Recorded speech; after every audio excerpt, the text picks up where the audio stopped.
Yes. We are going on a huge journey. Yes, and I will bring the beach ball. Yes, and we're gonna take lots of pictures. Yes, and I will laugh because I've eaten all the pastrami sandwiches. yes, and then when we did that, we went to the arcade, and the power was out there for some bizarre reason.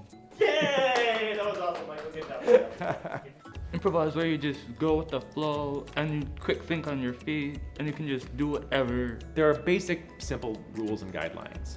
But as long as you follow those guidelines, anything else is possible. It's almost kind of like Jenga. If you ever played that game where you're building with someone else and you're putting blocks on top of it and you're seeing where it goes and seeing how far you can get to make something, or is it gonna crash or fall apart? But really it's okay if it does, because that's part of the fun of it. It's challenging, but in a fun way because, you express, your more creative side, which you don't always get to express. MNprov is a nonprofit. The goal is to help neurodiverse students develop social emotional learning skills.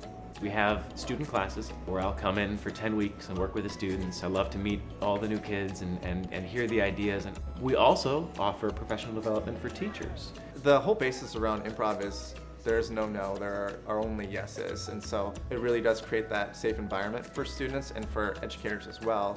In that our goal is to collaborate together, see others' perspectives, and also being able to really fine-tune our verbal and nonverbal communication skills.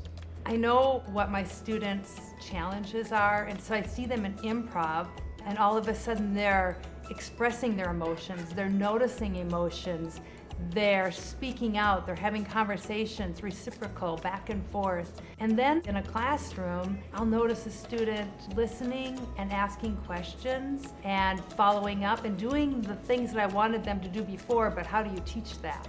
As an educator, I know that this is really connecting with my students. There's research that suggests that this is a way that students can connect with hands-on experience. You can come into our class and you can just see the energy in the room and you can see that students are connecting.